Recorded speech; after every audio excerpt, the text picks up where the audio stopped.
Anxiously await my boyfriend's proposal before Sunday, or I may have to reevaluate our future together. I'm 31, soon to be 32, and my boyfriend is about to turn 29. Over the years, we've weathered our fair share of big life shifts, not dramatic ups and downs, but the sorts of changes that rearrange your world quietly and deeply. Last year, on our 5-year anniversary, he did remember the date. He walked in with flowers and a card, but it was late in the evening, and everything about the gesture felt surface level, lacking in intention or thought. I couldn't help but ask him why he hadn't really planned anything, any real acknowledgement of the time we'd shared. His answer stung. He told me celebrating being a 5-year girlfriend would be embarrassing for him. Those were his words. He said he only wanted to celebrate with a proposal, that he didn't see the point in going all out for an anniversary if it didn't include that step forward. Not long after that evening, I learned he'd recently been laid off from his job. The timing made sense in hindsight, the worry, the detachment. Within a few weeks, we moved out of the apartment we'd shared for 3 years, each of us heading back to separate homes with our parents, determined to regroup and save for our next steps together. That was a year ago, 12 surreal months of living with my parents again and trying to dream a future into reality. Marriage, kids, a home. He and I have been through those conversations again and again, turning over every hope and worry. But then in July, my dad happened to catch him as he arrived at my house. They only talked briefly, but my dad, never one to meddle, just came out and asked, "You've been around a long time. When are you planning to propose to my daughter?" My boyfriend met him eye to eye and said, confidently, "Before the end of next month. Before the end of August." Now, here I am, the end of August looming, our anniversary tomorrow, and Sunday marking the official close of the month. There's nothing, no hint of plans, no sign of a ring, not even a suspicious dinner reservation that would give me hope. Everything between us has been routine, nothing out of the ordinary, and I've refused to drop hints or nudge him because I want a proposal that's genuine, something he wants to do, not something he was hounded into. This morning, I decided to test the waters. I sent him a link to an art walk in Destin, just something I wanted to do, no secret agenda attached. I only presented it as an idea for the weekend. He replied right away, excited, and even offered to get us an Airbnb for a whole weekend adventure. On the surface, it sounds spontaneous and sweet. But to me, it highlights something else, that he didn't have any plans in place. If he did, he would have hesitated, had to adjust, maybe carefully suggest I keep certain days open instead of jumping at my suggestion. This isn't the first time I've seen this pattern. On Valentine's Day this year, he made a big show of having something special planned, but in the end, it was just another trip, tickets to Universal Studios and Disney World. A grand gesture that, to him, passed for progress. All I truly wanted was the one gesture that mattered to me now, a proposal. Not another extravagant distraction. He's mentioned more than once that his savings look really good. He made sure to tell me, so if money isn't an obstacle, and our relationship is steady and hopeful, what's holding us back? I've already quietly decided, if the proposal doesn't come by September 1st, I won't be able to accept it, not out of spite, not as an ultimatum, but because it would lose all its meaning for me. It would feel like something I had to drag out of him, not a milestone he stepped up to meet willingly. I want to build a life, a home, a family, a real future. I simply can't keep forcing my way through these endless almosts, stringing my heart along just to keep the peace. Update 1. I'm dating this amazing guy. He's 29 and incredibly smart. He works in a technical field where the dress code's pretty casual.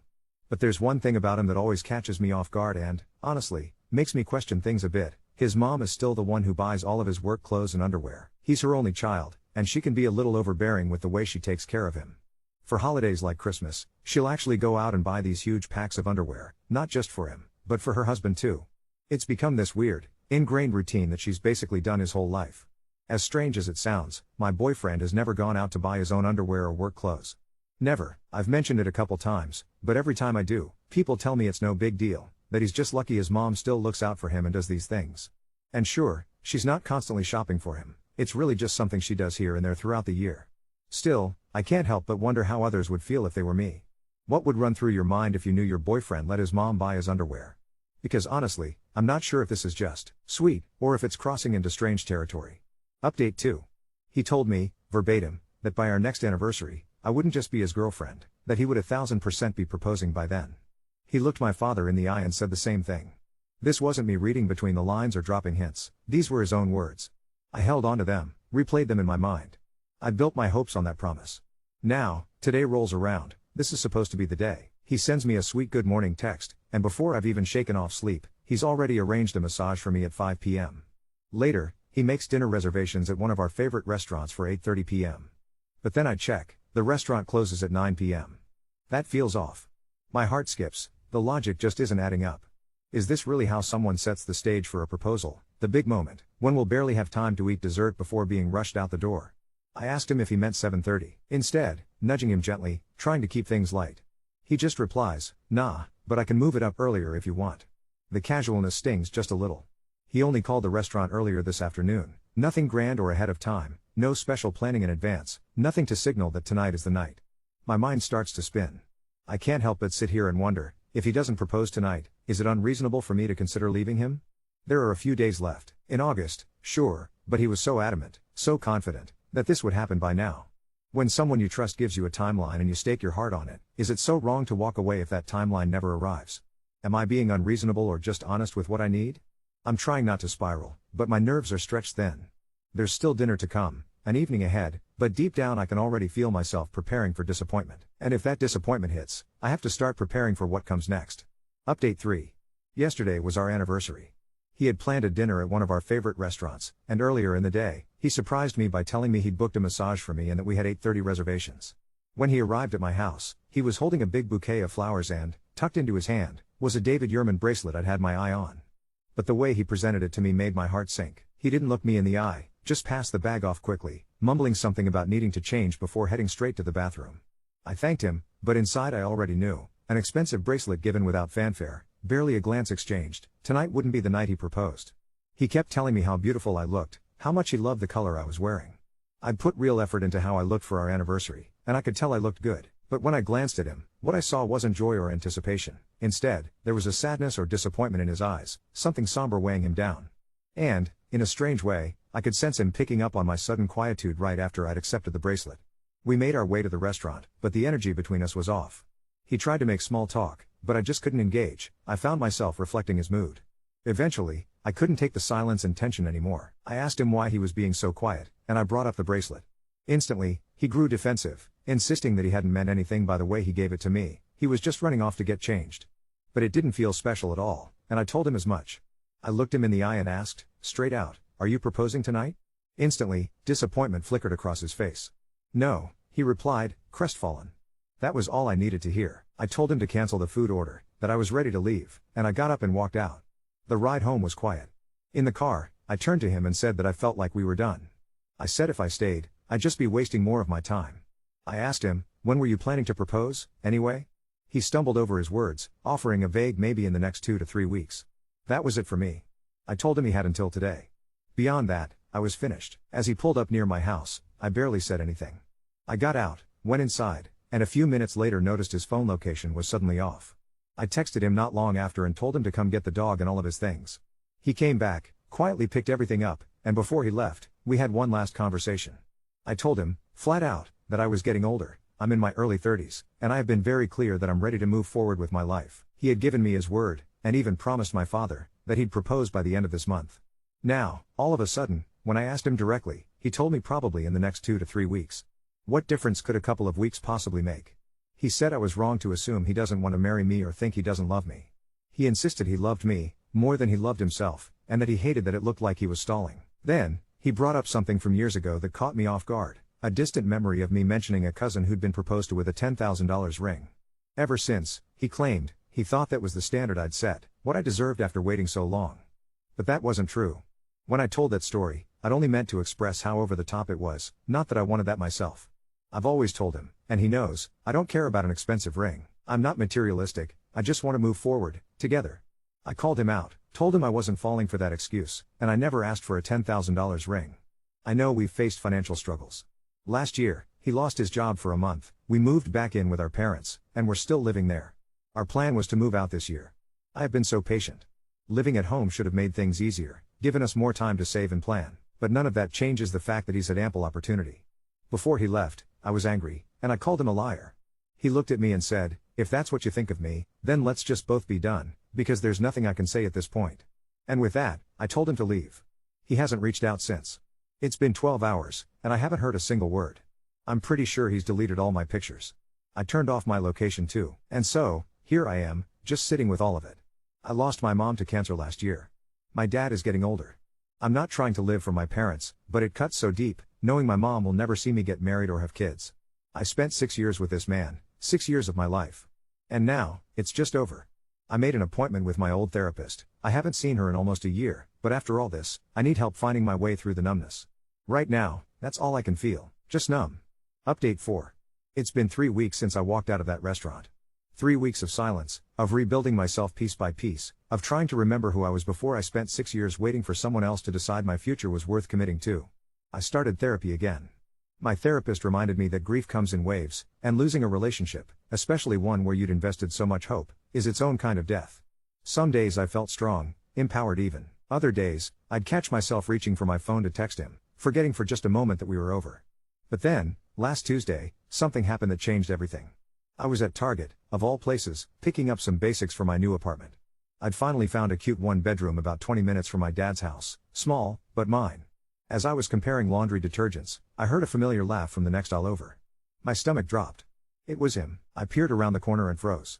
He was there with a woman I'd never seen before, petite, blonde, probably mid-20s. She was holding up different throw pillows while he nodded along, looking more engaged and animated than I'd seen him in months.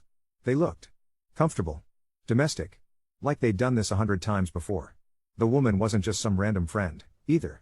The way she touched his arm when she laughed, how he automatically reached for her hand as they walked, this was intimate.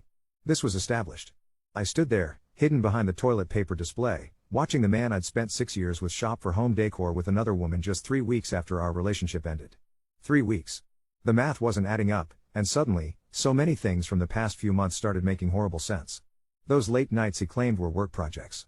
The way he'd gotten protective of his phone, how distant he'd seemed on our anniversary, like he was already somewhere else entirely.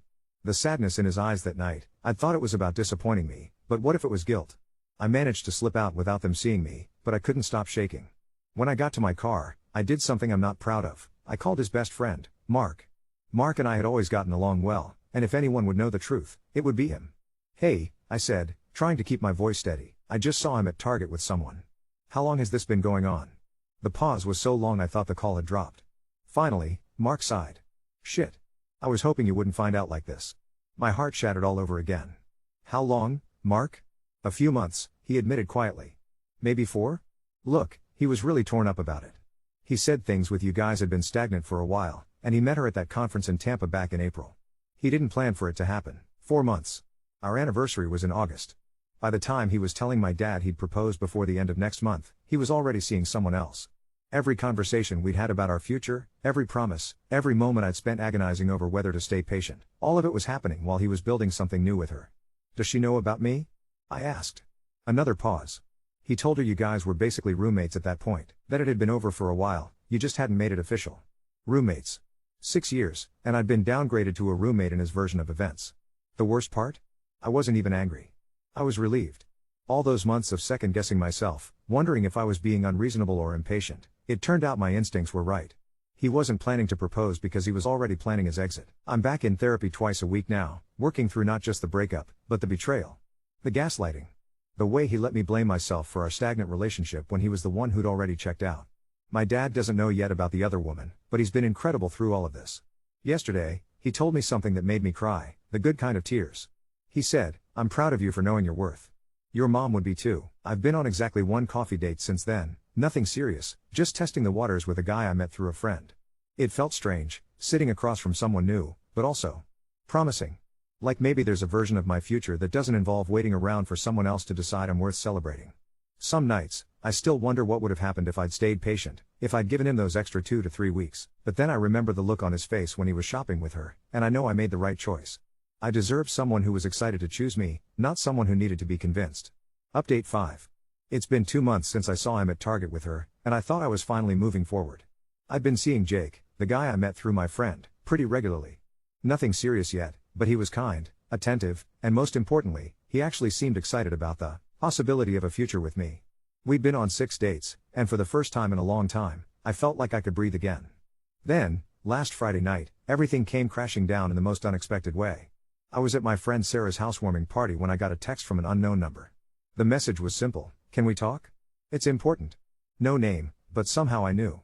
My hands were shaking as I stepped outside to call the number back. It was her. The blonde from Target. "Hi," she said, her voice smaller than I'd expected. "I'm sorry to contact you like this, but I found your number in his phone. I think we need to talk." My first instinct was to hang up, but something in her tone stopped me. She sounded scared. "I know who you are," she continued. "And I know he told me you were just roommates, but I've been finding things that don't add up. Pictures of you two from this past spring, Tickets to concerts you went to together in June, restaurant receipts with your name on them from July. All while we were supposedly together. The dates she was rattling off, they were all real. All moments I remembered. My stomach dropped as I realized what she was saying. Wait, I interrupted. He told you we broke up when? March, she whispered.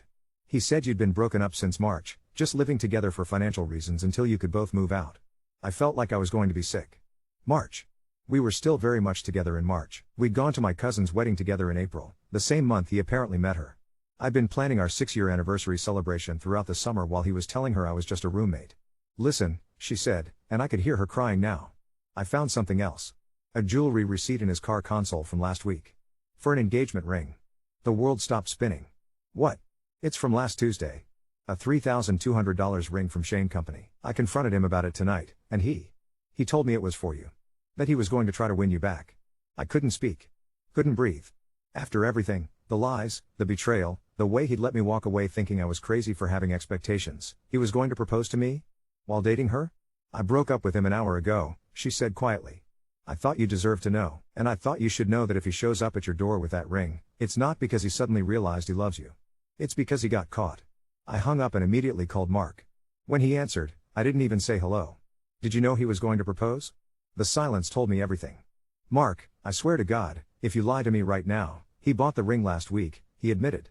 But only because she found some old photos and started asking questions. He panicked. He thought if he proposed to you, it would prove to her that he'd been telling the truth about you guys being over, and then he could somehow convince you to say no so he could go back to her.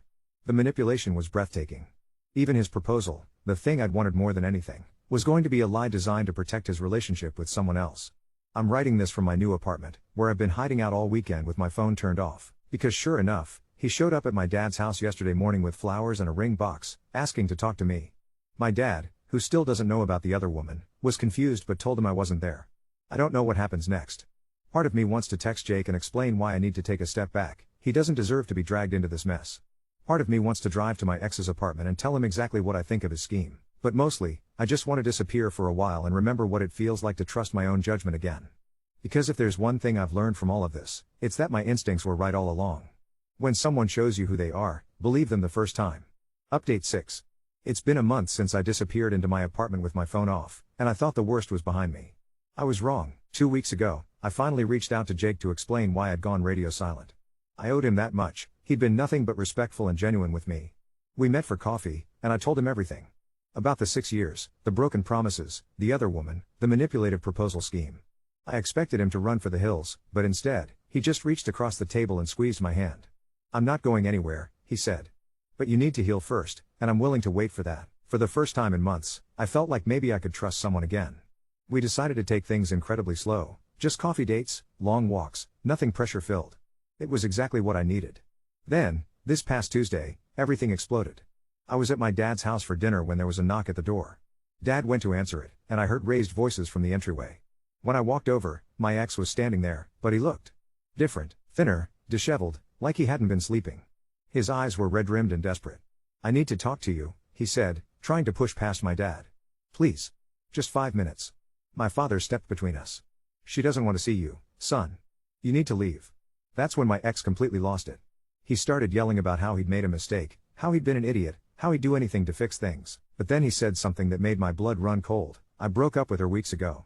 I've been trying to get back to you ever since. My dad looked confused, but I knew exactly what he meant. The blonde from Target, my replacement, had apparently been dumped too. You're a liar, I said, stepping into view. You bought that ring to manipulate both of us, remember? His face crumpled. That's not how it was. I was confused. I made mistakes, but I love you. I've always loved you. Before I could respond, another car pulled into the driveway. My heart sank when I recognized it. It was Jake, coming to pick me up for our planned evening walk. The timing couldn't have been worse. Jake took one look at the scene, my ex pleading on the doorstep, my father clearly agitated, me standing there looking mortified, and his expression immediately hardened. Is everything okay here? He asked, his voice carefully controlled. That's when my ex noticed him for the first time. The desperation in his eyes shifted to something uglier. Oh, I see. You didn't waste any time, did you? Stop, I said sharply, but he was already spiraling. 6 years, he said, his voice getting louder. 6 fucking years, and you replace me in 2 months? Jake stepped forward. I think you need to leave. I'm not talking to you, my ex spat back.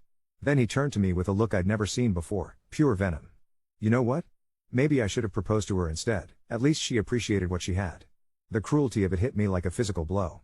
This man, who I'd spent 6 years building a life with, was now weaponizing his infidelity against me. But then something shifted inside me. The numbness I'd been feeling for months suddenly lifted, replaced by a clarity so sharp it was almost liberating. Get off my father's property, I said, my voice steadier than I felt. And don't ever contact me again. You'll regret this, he said, backing toward his car. When you realize what you threw away, I already know what I threw away, I interrupted. 6 years I'll never get back. He left, tires screeching as he pulled out of the driveway. Jake stayed for dinner that night. My dad, who's usually reserved with new people, spent the whole evening subtly interviewing him. Later, as we sat on the porch, Jake asked me something that's been haunting me since. Do you think he'll keep trying to come back? I don't know the answer to that. But what I do know is this, for the first time since March, hell, maybe for the first time in years, I feel like I'm exactly where I'm supposed to be. There's been one more development that I'm still processing. Yesterday, I got a call from Mark again. Apparently, my ex has been telling people that I emotionally cheated with Jake, and that's why our relationship really ended. He's rewriting history, making himself the victim of my supposed betrayal. The audacity would be laughable if it wasn't so pathetic. But here's what I keep coming back to, I spent 6 years of my life trying to convince someone to want me enough to commit. Now I'm with someone who, after knowing me for 2 months and seeing me at my absolute messiest, still shows up. Still wants to be here. Maybe that's the real lesson in all of this. Update 7. It's been 6 weeks since that awful confrontation at my dad's house, and I thought the drama was finally behind me. Jake and I had been taking things slow but steady. We'd even talked about him meeting my extended family at my cousin's birthday party next month. For the first time in what felt like forever, I was genuinely happy. I should have known it wouldn't last. Last Thursday, I was working late at the office when my phone rang. Unknown number, but something made me answer it. The voice on the other end was shaky, nervous. Is this who I think it is? The woman asked. The one who dated him for 6 years? My blood went cold. It wasn't the blonde from Target, this was someone new. Younger sounding, with a slight southern accent. Who is this? I managed to ask. My name's Emma, she said. I've been seeing him for about 3 weeks now. But I found something tonight, and I think you and I need to talk. I almost hung up. Almost. But there was something in her voice, a desperation I recognized all too well. What did you find? I heard myself asking. Pictures, she whispered. Hidden in a folder on his laptop. Hundreds of them. Of you, of him, of you two together. Some are recent, like, really recent. From August. And there's videos too. My hands started shaking. What kind of videos? Intimate ones, she said, and I could hear her crying now. I think he recorded you without you knowing. There's one from your anniversary dinner, before you left the restaurant. You can see you're upset, but the way he's filming. It's like he's documenting it. There are others from your apartment, from when you were sleeping. The room started spinning. I gripped my desk chair to steady myself. Are you sure it's me? I've been watching you, she admitted quietly. Not in a creepy way, but he talks about you constantly.